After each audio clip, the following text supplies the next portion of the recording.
Big win, big conference win, just a real battle.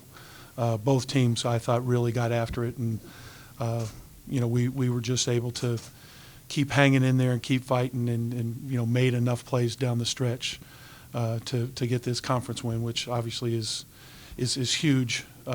Anytime you can win at home. I think one significant thing is the fact that this guy is sitting here next to me.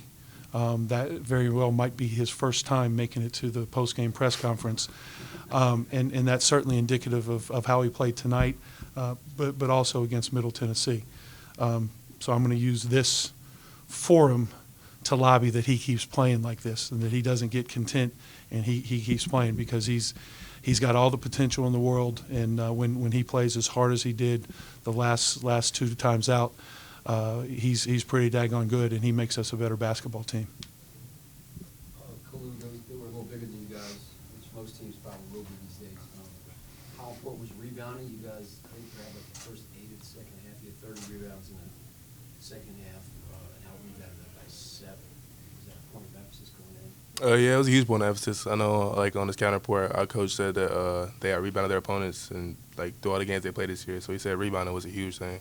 So, yeah, it was definitely something to key on in this game. Jeff, how did you want to deal with it? I mean, they're not a huge team, but they're a little bit. They have some length and they have some bulk. Yeah, they've got some. Yeah. Yeah. How did you want to offset that? I don't know if you know, our matchup to start the game with AJ guarding Maktar Guy. Right. That was something a little, and I guess out of respect. And I think that worked, because A.J. did a great job of fronting and getting help from the weak side. But we wanted Jason Wade on Lovin, because Lovin is almost a duplicate of Jason, just with that toughness. And, so that was one thing. But we've just talked about gang rebounding. We're not going to get a whole lot of above the rim rebounds, but, we got a gang rebound and swarm the ball. UAB coming in, I think they may have been as much as plus 10. They had a big rebounding ratio, rebounding margin. But I thought, we were down in that category at half, but came back in the second half and had, thoroughly had an edge there. We got to the offensive boards. I think we only had one offensive rebound in the first half, and we ended up with 13, so that's pretty significant. And if you're going to miss shots the way we did, you got to get some extra possessions somehow. Is it fair to say that your ball movement and flow has been better the last 3 games? Guys have been willing to do that, and it's something that we've spent some time in practice, just really emphasizing it. Not even in live situations, but just 5 versus 0, and just emphasizing move the ball, move ourselves. We got a team of movers. We don't have plotters anymore. We got guys that cut well and move with and without the basketball. Our bigs like Kalu, he's not a center, but so we want to move, and the more we feel like the more we can move the ball, the more we can move people, the better chance we have of driving the basketball, which gives us a chance to create. How do you see yourself? I know it's sometimes tough to find a role, and you've got to kind of go as the season goes along. How do you see yourself kind of fitting in? Obviously, coming off the bench, giving them a little energy. Is that something you feel like you can? Yeah, definitely. Yeah, coming off the bench, giving a spark. If you start off slow, especially coming in, giving a spark and just doing what I do. Just playing my game, not really trying to do too much, but just trying to help the team win. Jeff, Alphys has become a rotation guy Mm-hmm. pretty well.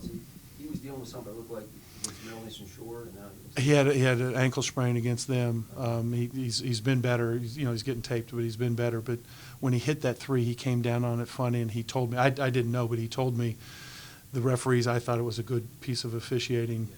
Yeah. They got him out, and I thought he would be back. I thought he was just going to get retaped, but then they said no, he couldn't go, which that shortened an already short bench. So again, that's another, I guess, compliment to our guys kind of gutting it out and fighting through a little fatigue.